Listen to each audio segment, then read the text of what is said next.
Habari nyingine, kamati ya maandalizi ya michuano ya CHAN 2024 imesema maandalizi ya ndani yamefikia pazuri katika vipengele vyote na kilichobaki sasa ni hamasa ya michuano yenyewe. Akizungumza, katibu mkuu wa kamati hiyo Neema Msita amesema kwamba muda si mrefu zitaanza kelele za amsha, huku pia akigusia kinachoendelea kwenye eneo la viwanja vya mazoezi. Vizuri. Ipo secretariat ambayo inafanya kazi kila siku ya kuratibu shughuli nzima, na tumekuwa tukipokea wakaguzi wa CAF mara kwa mara ambao tunakuja tunazungumza nao, wanaangalia maeneo ya maandalizi katika kila kipengele, ikiwemo kipengele labda cha kutangaza kwa maana ya marketing, kipengele cha kupokea wageni, kipengele cha malazi, kipengele cha usafiri, vipengele vya eneo kubwa ambalo zaidi ndo litakuwa linaguswa na mashindano, eneo la viwanja.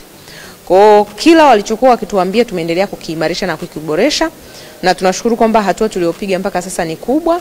Bado tu kidogo sasa zitaanza kelele huko za amsha muda si mrefu, kwa sababu kwa kweli kwa kiasi kikubwa maandalizi ya ndani yamefika mahali pazuri.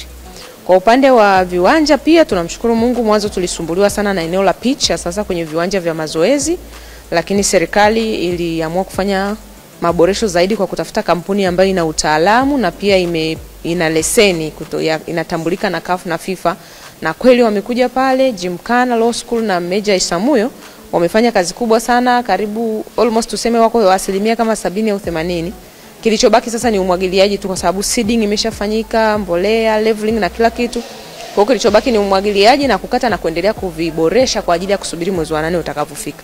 Kwa hiyo kiniuliza kwa ujumla wake, tathmini yangu kama katibu wa kamati ile ya maandalizi, naona tuko pazuri na